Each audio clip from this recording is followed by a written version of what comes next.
I know things you never see. You never see someone taking a shit while running at full speed.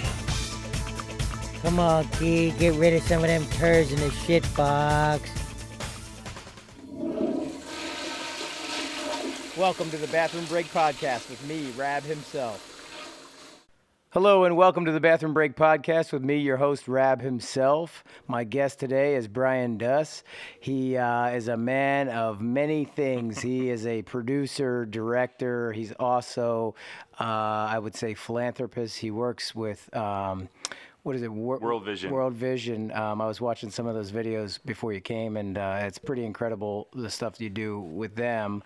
So I wanted to hear kind of a little bit about your story. You know, your involvement with that type of work, and then also, you know, the TV stuff and the puppets and all the cool stuff you got going on.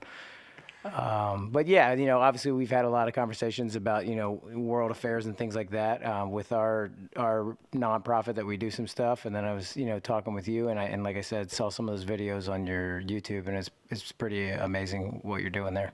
Yeah, I think we met briefly at Tim Stevens' 40th. Yeah. And I think I was thinking on the way up here, you know, it's kind of a great first meeting because it was, you know, you were basically like a semi-cult leader on a private island in Gananoque, you know, officiating a wedding. Yeah, yeah. It was my first time at a private island. It seemed like exactly what it should be, which is just people living on houseboats and someone, you know, just the wedding. It was just like amazing. And then, I don't know, the toilet overflowing. There were all sorts of fascinating things that just made it perfect. Yeah. So it was funny. So we met at his 40th at this yacht club thing where everyone's got these yachting hats on, and talked a bit there. And then the second time was up at Tim's wedding, and that's in Thousand Islands in Canada. And that was that was quite an event. Yeah, we spent a lot of time talking about Haiti. I remember that. Yeah. I just got back again from another trip down. We just went down, brought in some water filters and some lanterns, and then we're just kind of the real reason to be there was to figure out what was the next steps and some things that needed to happen. While we were down there, we got to see that we some of the past projects that we did really have paid off. We did a water pump irrigation system where the Philadelphia Fire Department, they donated a bunch of fire hoses. We got a water pump and some PVC pipe, and they constructed this whole irrigation system with the hoses, poked holes in it, and ran it out into the fields. And when I say we, I didn't do that. They did that, the local Haitians, but we kind of facilitated making all of that stuff. We raised the funds to be able to get that to happen. And last time I was there, I saw the field and it was completely barren. And then this time I walk up over the hill and the entire valley is filled with crops and like bananas and tomatoes. Amazing. And plantains. And it was super cool to see that. So yeah, that's one thing I like about development done right is when you partner with the community. That's one thing that World Vision does, is that we don't just come in and say, you need a well or you need a school. We have a lot of meetings with communities to find out what are the needs that they themselves identify, and then we partner with them to help achieve those goals. So water in particular is one of those things that, we work in Haiti, but in Africa, we're the number one provider of clean water. And one of the things that you do is you train the folks in the community to repair their own well, so that you're not just flying in and dropping something and disappearing, and then if it breaks, it breaks. It's something that they sort of pay into a system where folks say, like, okay, I'm going to be responsible with this. I'm going to learn how to do this. So the community group oversees how they're going to work with that over 20, 30 years to make sure that it benefits the community long term, and it's not just a short-term Band-Aid. Yeah, that's incredible. I mean, and I feel like just in my little bit of knowledge through just personal experience with going down there and seeing that stuff, it's exactly what I see is that that's not going to work. It's like, you know, the whole teach a man to fish kind of mentality is like, you know, it's not going to work if you just do it and try and fix it, you know, and for them or whatever. And I think I also felt that a little bit down there too. This time it was a big learning experience for me, kind of been down a few times and each time I learned more and this time was kind of like, yeah, I don't want to feel like, oh, I'll just do this for you. It was more like that water pump, you know, irrigation system was like, that's like you give the tool and then you watch what they're able to do with it, and that's really like kind of encouraging, inspiring, and all those things. You want to continue to find tools and stuff like that, but yeah, like you don't want to feel like, hey, I just paid for your kids to do school and cool, because it feels a little bit like just like you don't want to feel like you're just like not helping. It feels like you're hurting more if you're just kind of doing it for them. Well, you're also partners. That's the way that I think it's good to look at it. As I sort of hit the lottery in terms of where I was born. My father was born in a refugee camp post World War II. He came over on a boat. Grew up in the States. Me and my brother were born mostly in New York, and we had a lot of blessings. So the way I look at it is, from a scriptural standpoint, I believe that to whom much is given, much is required.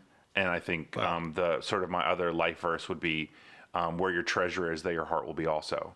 And treasure can be a bunch of different things. So, wherever you are in your life, there are ways to give back. Not everyone can fly to Haiti. The stuff that you're doing is like above and beyond. But you have an opportunity to give back in doing that. For other folks, they're like, oh, well, I wasn't on a TV show. I'm not a film guy. I don't know about this or that.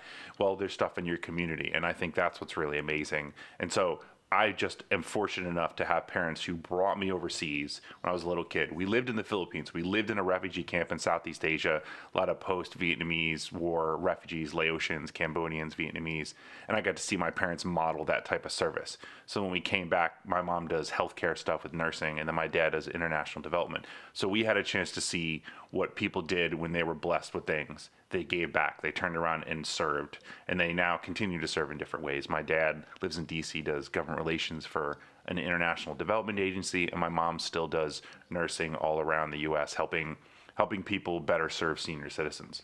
Wow, man. Yeah, that's incredible. Is that your dad that is on that video on the CNN? That was from, he was in Serbia, worked in Kosovo, all in that area. Wow, and so that was an older video in the late 90s when I was still in college. And so I had a chance to see his work there. And so now it's really great for my parents to see the work that I've done in South Sudan or in Kurdistan, or different interviews I've done on Al Jazeera, or I drove up from DC to Philly because I'm taping something on the CW tomorrow where I have a goat and an alpaca and some sheep to talk about the World Vision gift catalog. So it's really funny for them to see. In some way, my dad still does a lot of that, but in some ways it's passing the torch, the work that I do. And my brother, I'm extremely proud of him. He's the foreign affairs guy for Senator Bernie Sanders. Wow. So he's doing a lot of great work on, everything from, veterans issues to Yemen, which is something that is mind blowing right now, what's going on there.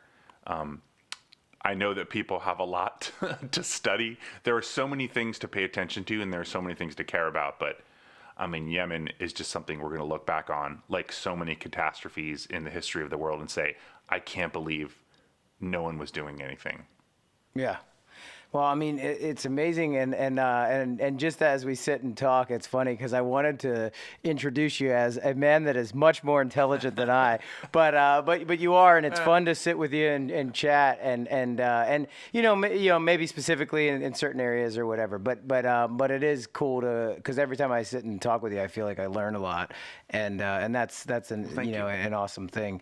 And it's really cool to just hear that that your folks are so involved, and that does just translate to their kids, and that you found that, and you find your own voice in your own direction, but you still continue in serving and helping others, and that's incredible to me. Like, I know as a young guy, I was just a wild man, party dude, just doing whatever, and kind of very self-centered in that regard, and just all out for me. And it wasn't until I got sober, I think, that I started to look outwards and maybe see if I could help some other people other than myself. And that has been rewarding in itself. And I feel lucky to be able to go to Haiti and to do that. I just went down with a camera because I'm a camera guy, and they called me and said, hey, would you be the B camera on this documentary shoot? And I did.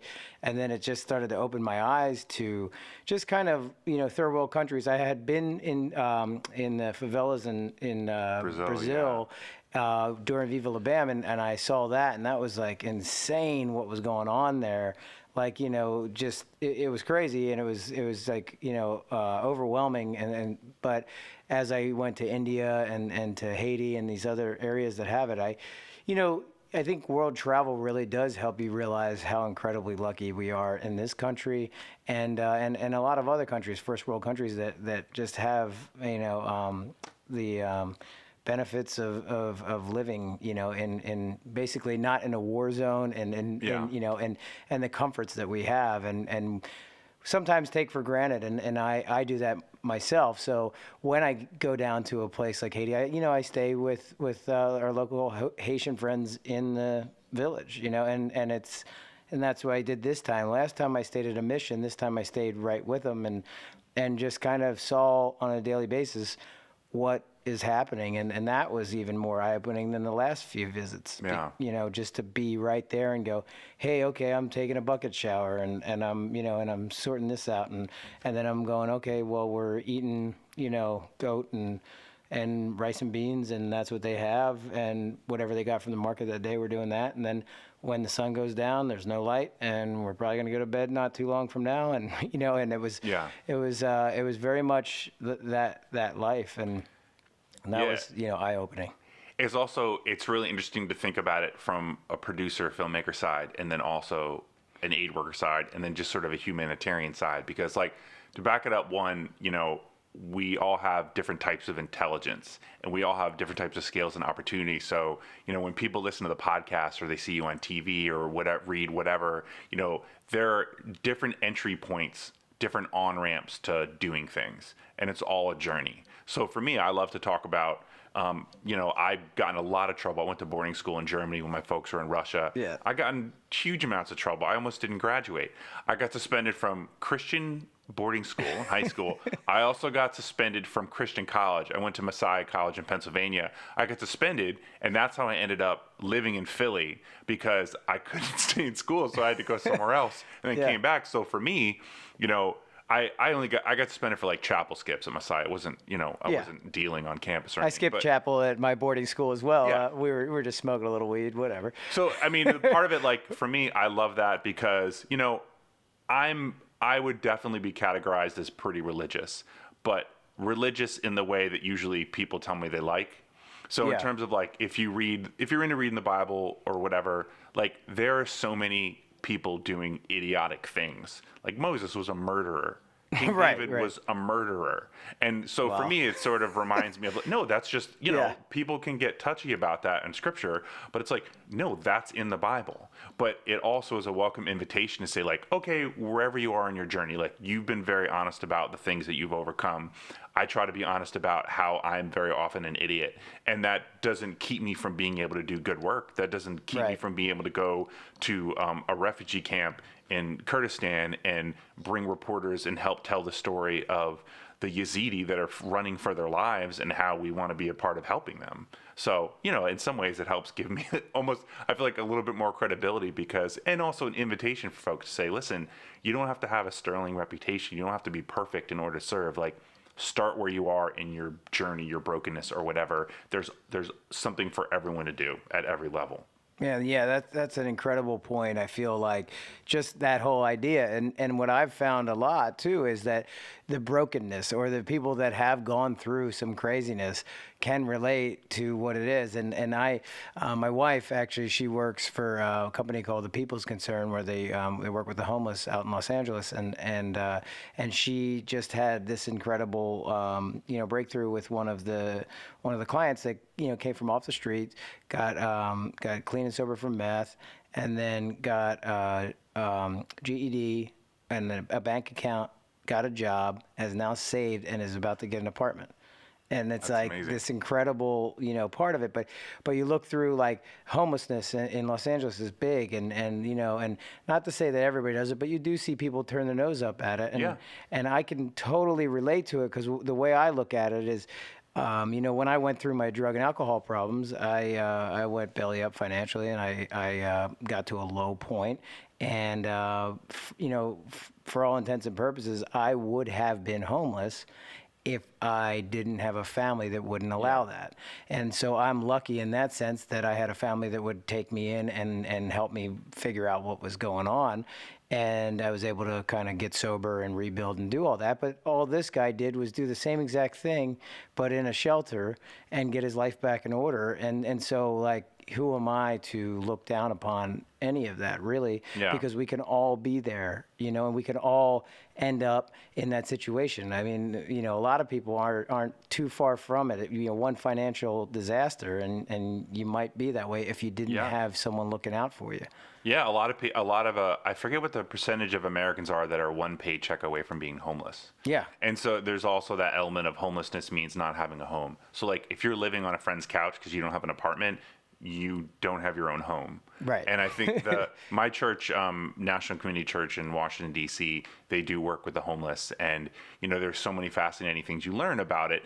One is, you know, if you don't feel, you know, I'm 6'6", I'm 250, so I talk to people all the time. Right. If you don't feel safe, it's at night, you don't want to talk to someone who's temporarily experiencing homelessness, then you know what, maybe that's not where your place is to volunteer. Right. I talk to people all the time, sometimes to the point that they are bored and they walk away because I can do that. But for folks that work with the homeless, tell me, like, when was the last time they had someone make eye contact with them? I'm not saying you got to go out and hug people, but if you're homeless, like, when was the last time you got a hug from somebody?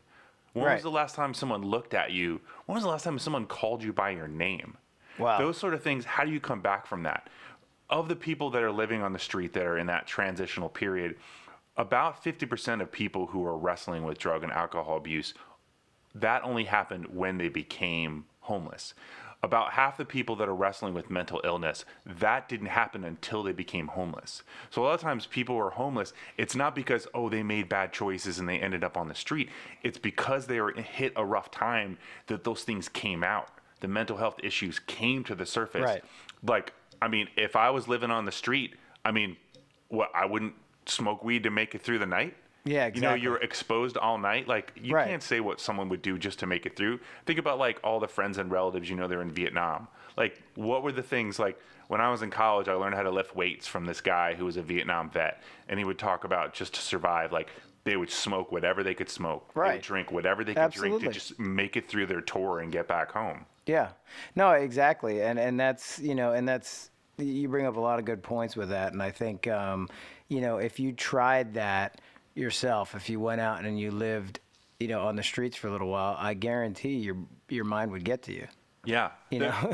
there are a couple organizations that do that, and there's one that my church partners with where you can actually go and live on the street for 3 days. Wow. So they have you prepare for it, and you don't want to have it be like voluntourism, right? You know, Right. You're right, not. You just want to do a respectful thing. But part of it is if you don't know what someone's gone through, then you can't fully relate, and then you also can't be a part of helping somebody. Yeah. And so that's, you know, there are a million ways that we can mess up doing development or volunteer work, or you say the wrong pronoun or whatever you're trying to do. Like, we're all just trying to do our best and maybe show a little grace, and then we can make some mistakes and learn on the way. And right now, I think with outrage culture and culture wars and cable news right now, you can't mess up and then not get attacked. Like, you wake up the next day and you getting dragged on Twitter because you accidentally said something or someone didn't read the whole tweet before they blew up at you. And so, I mean, that's a big challenge. Yeah, that definitely exists big time right now. But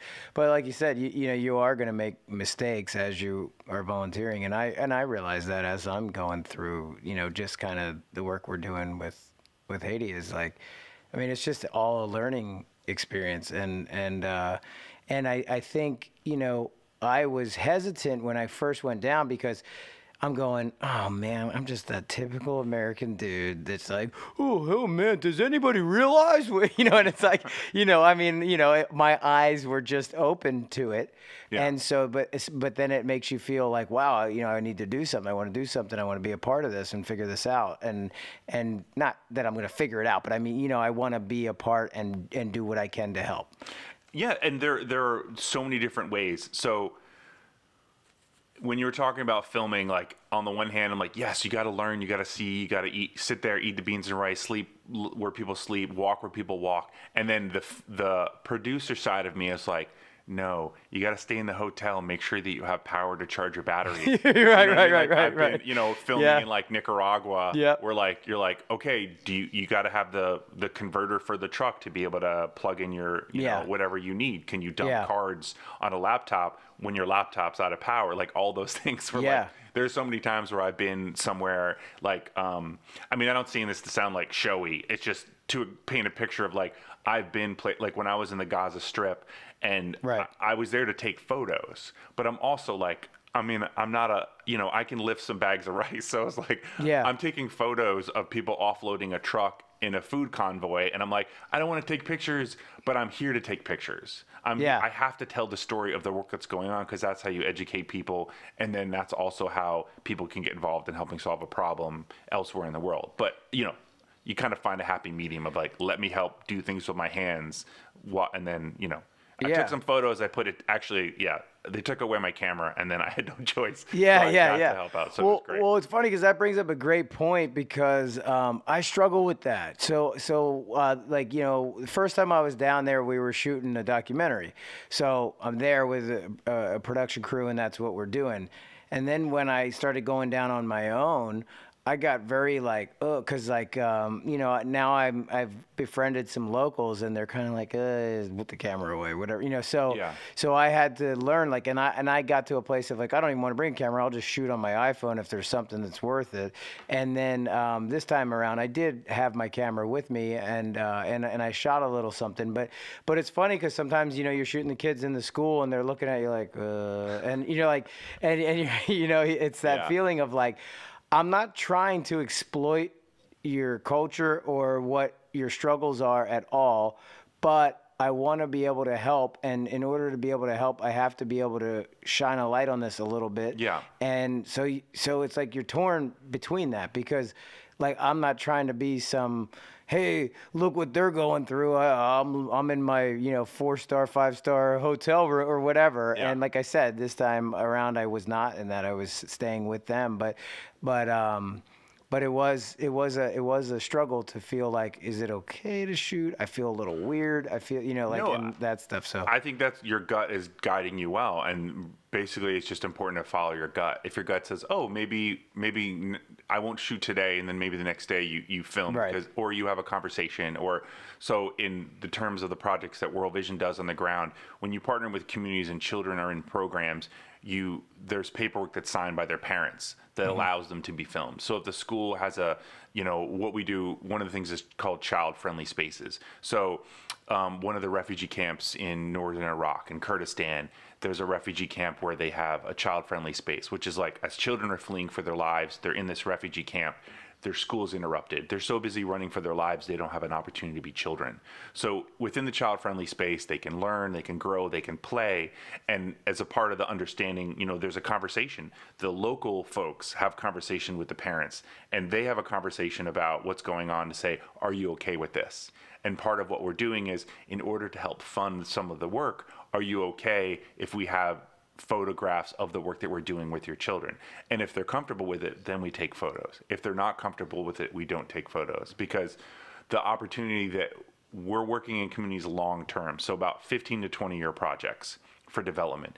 And the goal is, in the community, after the 15 to 20 year project is done, we're able to move on because the community that we partnered with is self-sufficient. So they have taken the techniques of agriculture or clean water or whatever it is. Like, I had a chance to go on a trip to Zambia recently, and they have a program, where we help them with some wells, and they have a thing where they decided that they wanted to do an animal dipping, where basically they run all the cattle through this tank that kind of has this sanitizer, and it helps keep infection down by like 30% or something like that with the livestock. So if they dip it, the livestock is healthy, and then helps, keep the family fed for months and months.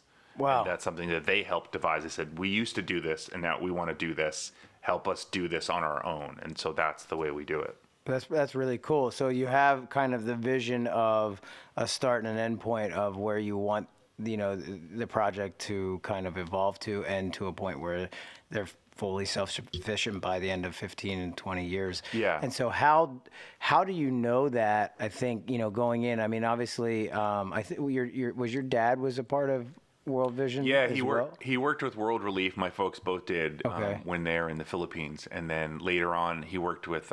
He actually did some work with Interaction around Live Aid and that concert back Wow. in the 80s. Yeah. And then he started out as a newspaper reporter in New York, and then eventually transitioned to doing the development work that he does now. And so just having seen what they did, I was like, I don't really want to do any of that stuff. Yeah. And so, I actually used to shoot for the city paper in Philly when I was in Philly, and I used to do film and wanted to do all of that. And so I started out, my first job out of college was at a PBS member station in DC. And then over time, developing photography and video skills, I thought, actually, maybe I want to go and do this. And I was old enough that it didn't feel like nepotism to start working in that field. Right. So it was a good fit. Well, again, I guess the reason why I asked is because it's like, I mean, they've been at it for so long that they can understand that this is the amount of time that it takes to really watch the development of the areas that they're of concentration. So that's pretty cool to be a part of something that has been happening, been working for so long, and that they understand the process to that level. Yeah, I think it's also a good lesson for me about, times of sowing and reaping. Like, there are different seasons. Like, you have a season right now, you have an opportunity to make an impact, to make cool stuff, shoot on shows, work on documentaries, travel more. You're married now. You know what I mean? Like, you had different seasons of when you were, shooting, Jackass, all that stuff. And now this is your time to do this stuff. Right. That stuff was awesome, and now this stuff is equally awesome. You've got to see things happen over time. So there are things that we'll be able to plant the seeds for that we might not see happen. You got to see the pipes go in, and you got to see agriculture happen in that community. You got to see the whole picture. But there are times that there are seeds that other people planted with education that you might get to see the benefits come to life and the fruit there. Yeah. And, it helps me calm down, because sometimes you're like, oh, I want to do it all right now, but you don't realize that sometimes making the biggest impact is to just do the little things now that you can, and maybe in the future, like, someone else is going to get the win on down the line, and that's fine, because this is what you have an opportunity. This is what's in your power to do right now. And that's sort of why the work that we do, we have three main things. We do relief, we do development, and we do advocacy. So you can respond when there's a hurricane. Like, that's part of why the first time I went down to Haiti was working after Hurricane Matthew. Development of those long-term projects, and then advocacy is, helping educate people around the country, going to Congress and saying, hey, we have the Global Food Security Act. We'd love for you to sponsor this. It's working really well. It's a great idea. Let's renew it. I would love to have you. I vote in your district. You're my senator. Please support this bill. Help get it passed. Wow. Yeah. I mean, that brought up just kind of a great point while I was listening to all that, because I mean, you have so much insight that's just, like I said, every time I learn more. Because for sure, when I first went down, I'm like, oh my God, I want to help them. I want to help them. I want to help them. I want to help them. And you just get overwhelmed to a point where you feel like, I don't know what I could even do. And it is like that small kind of mindset of like, okay, do this, and just the insight to know, like, yeah, you may not see what, the payoff of the work you put in, but really that's not the point at all for me. And I think for most, like you're saying, it's like, you just want to see, humans doing better and or growing and living in an environment that is, better than it was before, either you got there or others got there to help. And so it's cool to hear that, and to be reminded of that, because sometimes I get overwhelmed and feel like after doing some things you go, oh, I'm not really doing anything, or not really helping, or not really this. And then, I know how you feel.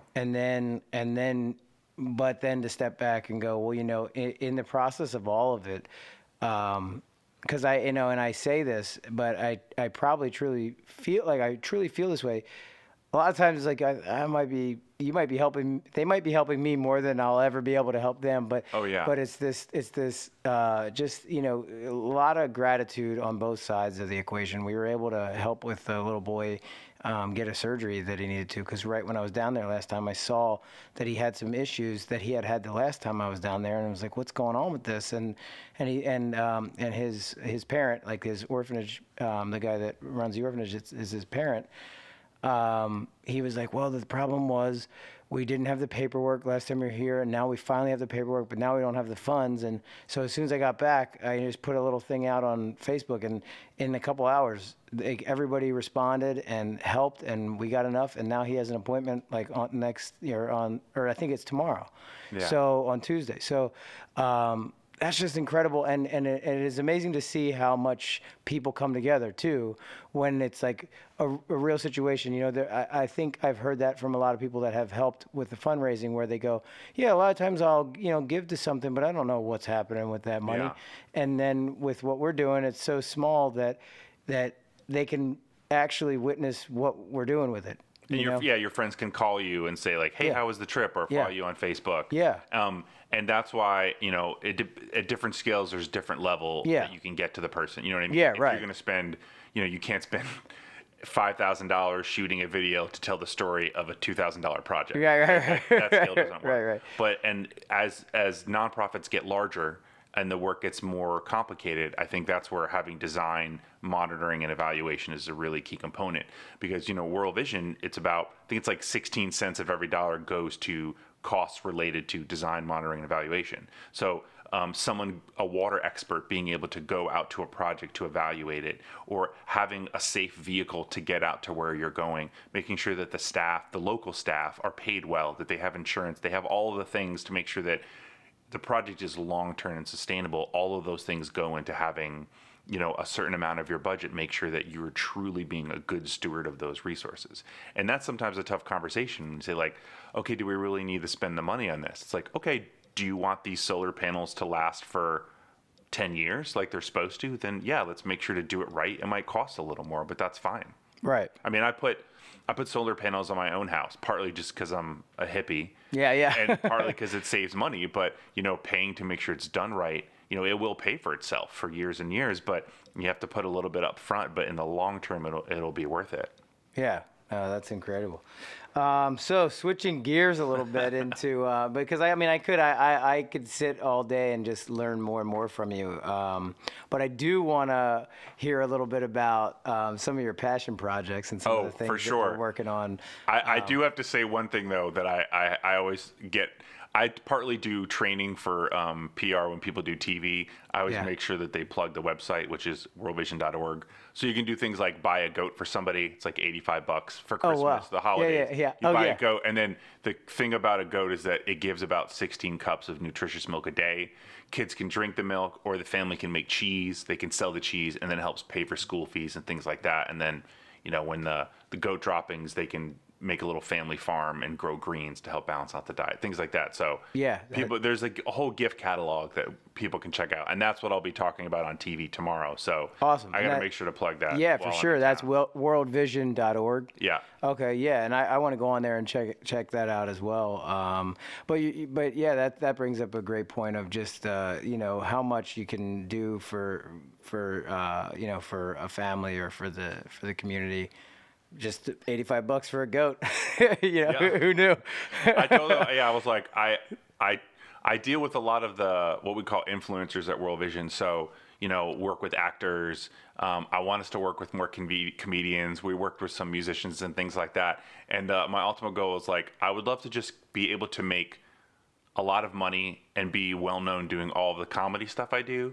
And then World Vision can just take me to Rwanda. Yeah. And film me visiting projects, and then I can help raise money. Yeah. But right now, like, I bring people to projects, or I bring reporters to projects, and I'm like, it's fun, but I'm like, I would love to just be, if I had The my Bob own Hope of yeah, you know what I mean? Like, we'll bring like Patricia Heaton from the middle. She'll go to Zambia, visit Yeah. a sponsored child, do stuff. And I was like, I would rather be, like, if I'm honest, I would rather be on SNL. Yeah. And when I'm not shooting, fly me down to Haiti. I'll do a video. Like, one of my favorite videos of Haiti is so random, and I don't even know how I found it.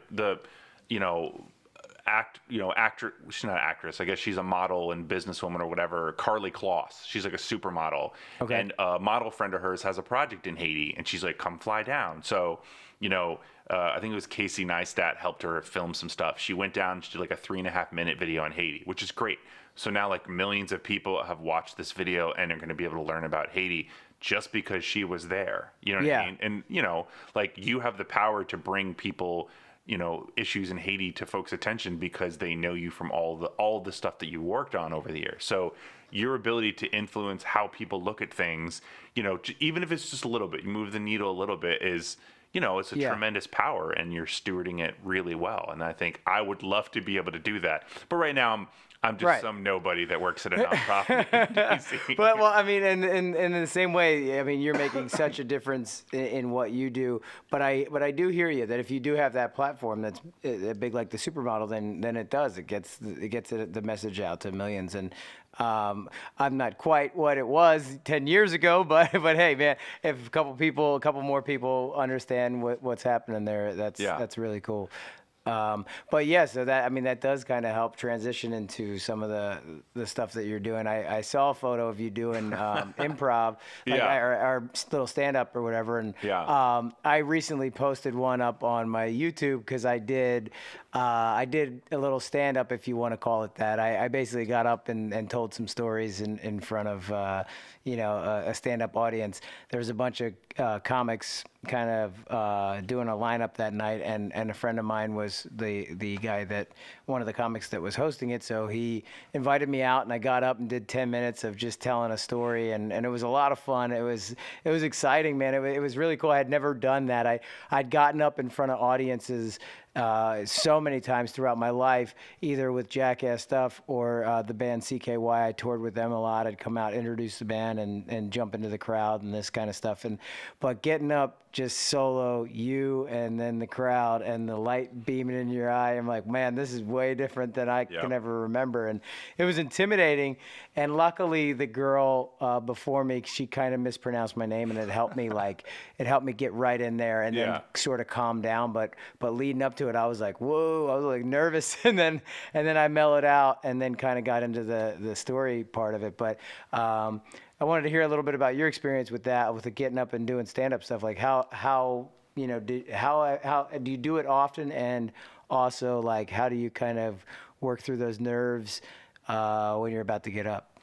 I think I did a little bit, and then I'd stopped, and I'm just getting back into stand-up. I have my first show on December 12th at Unified Scene Theater. It's like first time in forever. And I think I've always wanted to be an actor and do comedy. I just never thought that was something that you could do for a living. And I remember visiting Tim Stevens out in California, and I was playing in a band, doing stuff back in DC, but I was like, I need something bigger. I need a challenge that I could fail at and have to come back from. Yeah. And so I went there, and then I just didn't like Hollywood people. I went to some Hollywood parties, and people were like, oh, hey, what do you do? Oh, you're not a producer? Okay, I'll talk to you later. Yeah, they're looking over your shoulder like ugh. So I went back to DC. I ended up going to the Middle East. I was like, all right, there's no better way to fail than like in a war zone. Yeah. And so I learned from that, and I've kind of gone back and forth living overseas and back. But now I'm just like, well, I've always said I wanted to do this. So I just got to get up on stage and do it. And it's also so much of what I do in my day job is very measured. You have talking points. I believe in it very much, but you also need to make sure to stay on message to make sure that you can communicate. You're stewarding an opportunity to do something you want to do the best you can. But with stand-up, it's just, you can mess up so badly, and you have to recover on the fly. You're also, I think it was Chris Rock was talking about how it's one of the only things that you can only learn in front of people. Like Yeah, you can, yeah. you know, I mean, you can Wow. run laps or do push-ups to play baseball or whatever, play basketball by yourself to get your shot better. But you can't just do stand-up to nobody to get better. Like you are Man, that's failing so true. over and over again Yeah. in front of people. And I think the real challenge, and if anyone I work with is still listening, or maybe they're fast forwarding or just checking in on me, is Yeah. the balance of wanting to say stuff that is real and honest, but also not get fired.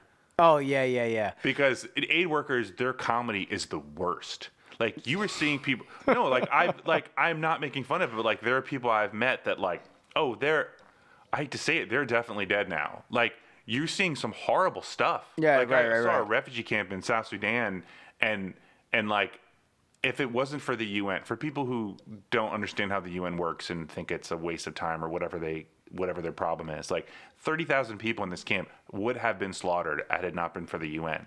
So you can only imagine the horrible gallows humor that people have to make it through the day. Oh, yeah. And like so many of those jokes, like I am definitely not making those jokes when I'm doing my stand-up because everything is going to be filmed. But I think about what's that balance of saying like, let me just be honest about what's going on in my life, the ways that I've messed up, and sort of mine the humor out of that, partly as a way to, I think, encourage people. It's kind of like when you talk about the things that you've been through, someone's like, okay, let me make that first step. Or I've gone through some challenges, like, it's not over.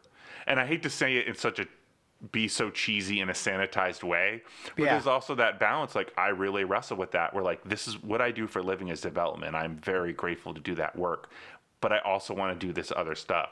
So how do I make that leap in a way that is honest with myself, but also is respectful to not embarrassing my grandma when I tell that story or whatever it is. Yeah, for sure.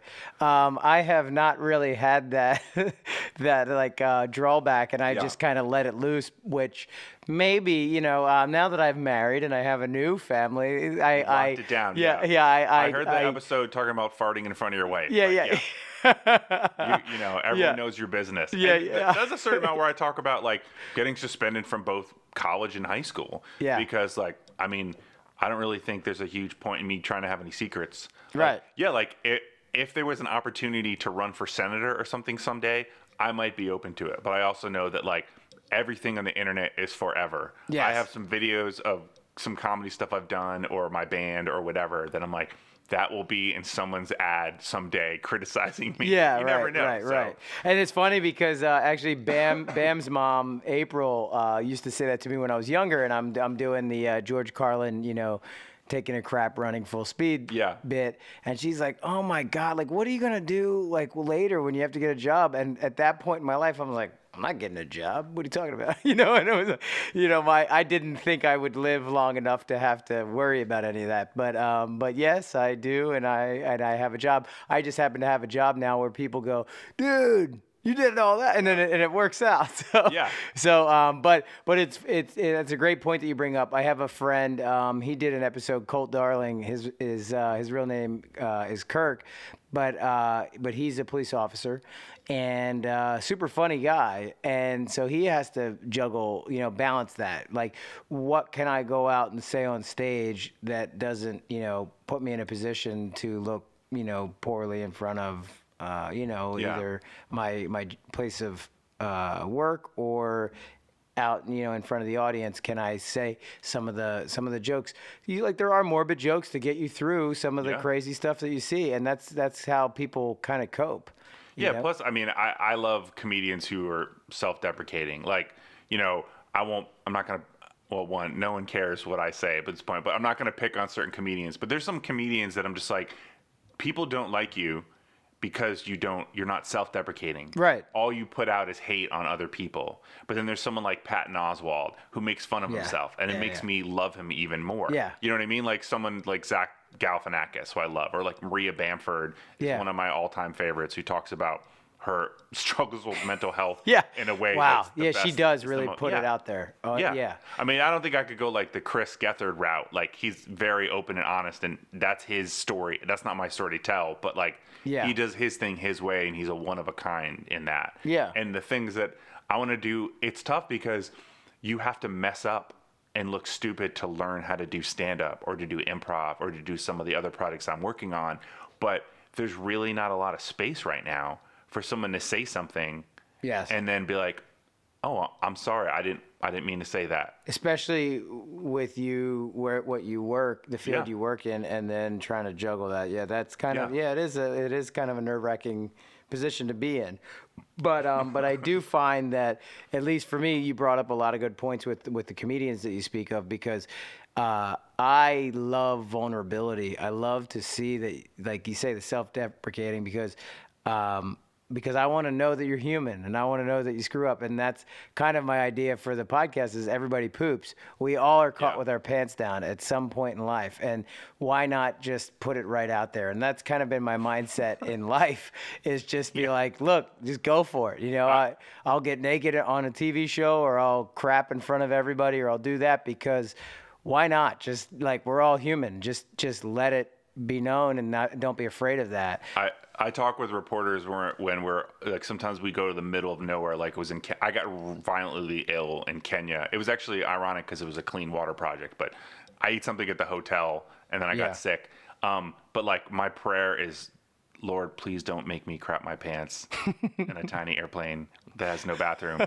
And like, you know, so we talk about that stuff all the time. And I was listening to one of the older episodes, and I was thinking about like, oh, I got to remember to tell you this bathroom story. Because there's like, Americans usually only know how to use one kind of toilet. Yeah. So like, if you're in the middle of nowhere and maybe, you know, it's just a hole, or sometimes you'll be in a restaurant and you're like, oh man, this looks kind of nice. And then you open the door and you're like, no, just a hole. Yep. And so yeah, like, you know, if you have a door, for a tall American, if you're a tall American, you've never done that before. The key is, for me, just take everything off. Wait, if there's a door? If there's a door, close the door. Oh yeah. There's a hole. Just take everything off. Put it on the hook, and then you can balance yourself on the walls. Don't try to hold the pants and the shirt up and all. Just strip down. And honestly, that's the best way to take a crap anyway. Yeah. Butt naked is the best crap you'll ever have. I mean, it's actually really good for your body. Like, that's how our bodies are made. Yeah. But, you know, I don't know. People like to sit and be on their cell phones, so they use Western toilets in the U.S. Yeah. Well, I might have told the story, but when I was in India with my wife and her cousins and stuff, they were very much like, when I went to go to the bathroom, they're like, Asha, has Chris ever like gone to the bathroom here yet? And I had to learn. I mean, I kind of had an idea, but I didn't realize there was no like paper towels or anything anywhere. Oh, yeah. So you only make that mistake one time. My backpack on the floor over there, literally right now, it has a snack. It has a roll of toilet paper in my bag. Like, we're in a really nice part of Pennsylvania, and I still have a roll of toilet paper in my backpack right now, because you only make that mistake one time. Hey, it's smart, and I've made that mistake probably multiple times because I'm not smart enough to pack my bag right after that. I mean, dude, even when I was just down in Haiti, I was like, God, I did not pack right.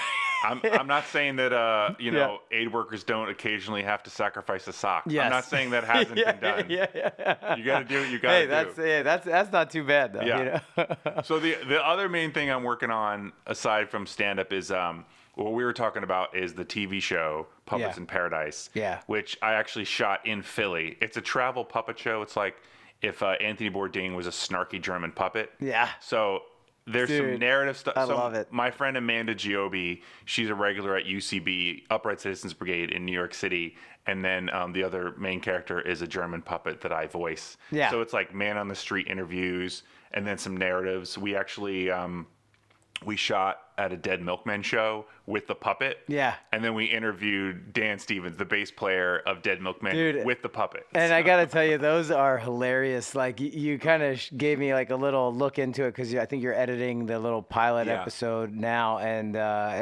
it's freaking hilarious. Thanks. Because it is like, it's intelligent, but also like dumb humor. Like, it's like, I mean, I feel like it's like that Naked Gun feel of like you said, the snarky German dude that's like, it's really funny, but it's really dumb, but it's intelligent at the same exact time.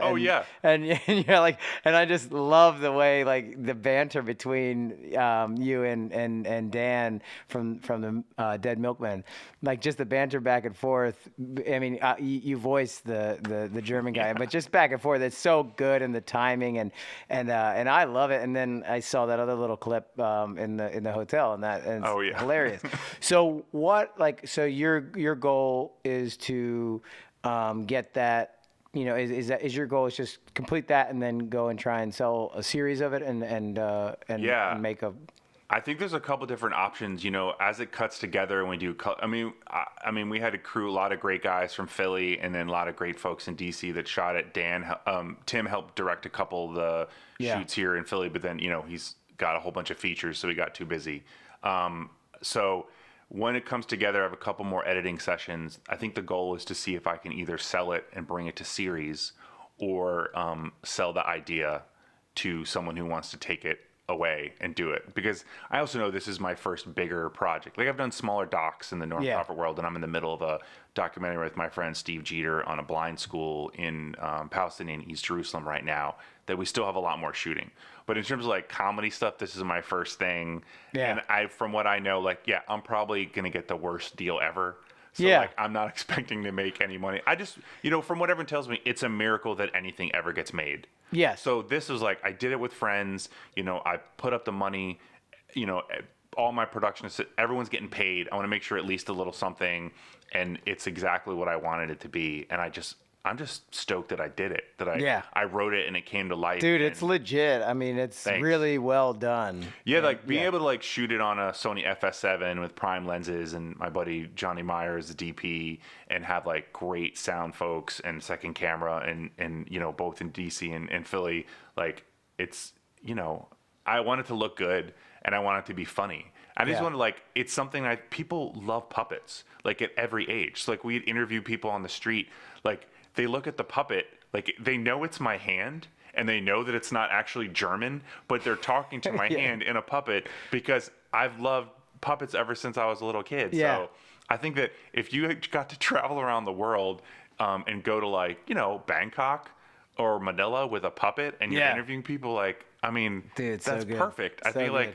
it's it's in a sweet spot of something people would like, because it's irreverent, but we also take on some complicated topics. And we talked about Move, and the mayor Wilson Good dropping a bomb on the house in Philly. So we got to cover that. We also covered the Philly roller girl. So we shot a roller derby thing, but we also got to talk about a mayor bombing his own city. So if I got to work on a TV show where I got to talk about social justice and also make fun of people who are drunken tourists, I think that's a win-win for everybody. Oh, it's perfect. That it kind of meshes your two worlds. Yeah. And that's perfect. So are you showing a little bit of that at all on YouTube? Or are you waiting until, is everything? I have some. Do you have any little tasters? I have some unlimited link, or the unlisted links that I've sent you and a couple other folks. And so I think I'm going to cut the whole episode and then see if I can get someone to help me cut a sizzle reel.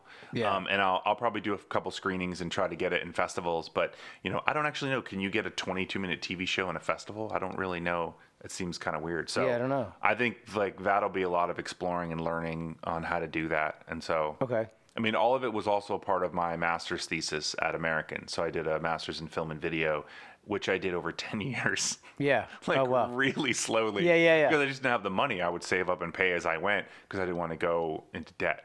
Yeah. And so, I don't know. No, that's smart, though. If you have any ideas of where to put it, I will. Dude, I'm open. Yeah. The phones are open now. Can people? Yeah. Thanks. Hello. Yeah, it's sold. But yeah, no, I love it, and it's totally, to me, seems like a perfect Adult Swim thing.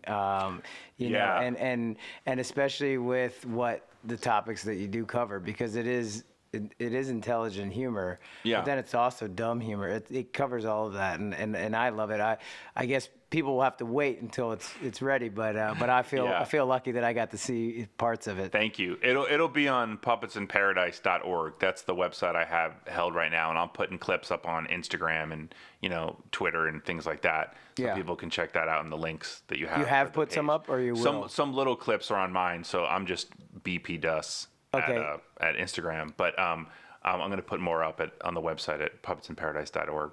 Nice. But I just think it's fun. Like I want to make fun of, I'm religious. I'm a Christian, and I like making fun of Christians. Yeah, yeah. I like, making fun of politicians, like holding people accountable, like, giving people crap, but it's from a place of like love. So, Yeah. it's almost like, my church, which is funny. My pastor has seen me do stand up, and, I won't tell you which pastor, but, he said it was hilarious and he likes them doing it. And, we sort of have a theme of like criticize by creating. Like if you have a problem with something that's happening, then do it a different way.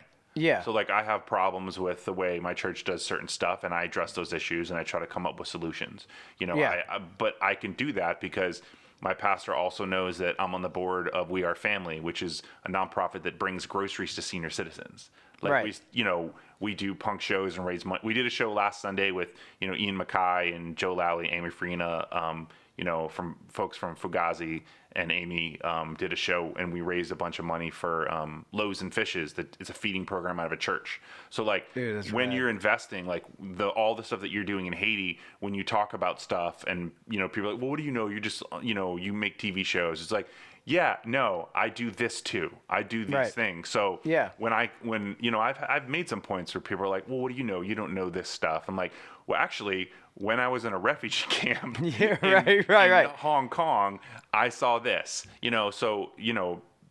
That brings up a great point of like how you really have no idea what another person knows or Yeah. has experienced. Yeah. And that's pretty cool to kind of think about that and maybe stay open-minded to that, to realize like, man, you know a lot more than I could ever know that you know. Well, yeah, I mean, I think that's a good posture in anything because, I don't mind when people prove me wrong, because if you prove me wrong, then now I can be right. Yeah. And part of it is having a posture of, showing grace and being open. And yeah, like if we're at a party and we're like arguing in the kitchen, like that's Right. one thing. We can talk about politics or whatever and we'll have fun. But, in general, if you're trying to learn about something, if you ask good questions and, I don't think you should be afraid to ask people. Like I'm banned from talking about politics on Facebook by, I won't say whether it's my mom or my dad, but let's just say one of them banned me from talking about politics. And excuse me, for me, I think it's good to be able to ask follow-up questions. If you post something on Facebook and you say that all people do this, or 92% of people believe that, or whatever, I think it's fair for me able to say, where did you get that statistic? Tell me more about that. And it's one thing Right. to like have fun discussing with my conservative friends on Facebook, but it's another thing, to say you should be able to back up what you're putting out there. And Right. don't get mad at me for asking you basic follow-up questions.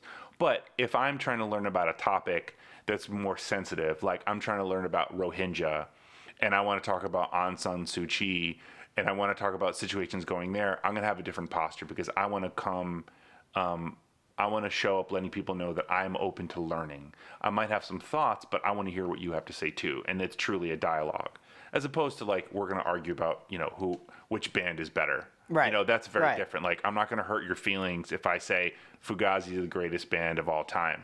I mean, I will happily argue that with you. Yeah. But it's But not yeah. it's not that big of a deal. It's just music. I feel like the key in that is like what you're speaking about is just staying open-minded and also being respectful.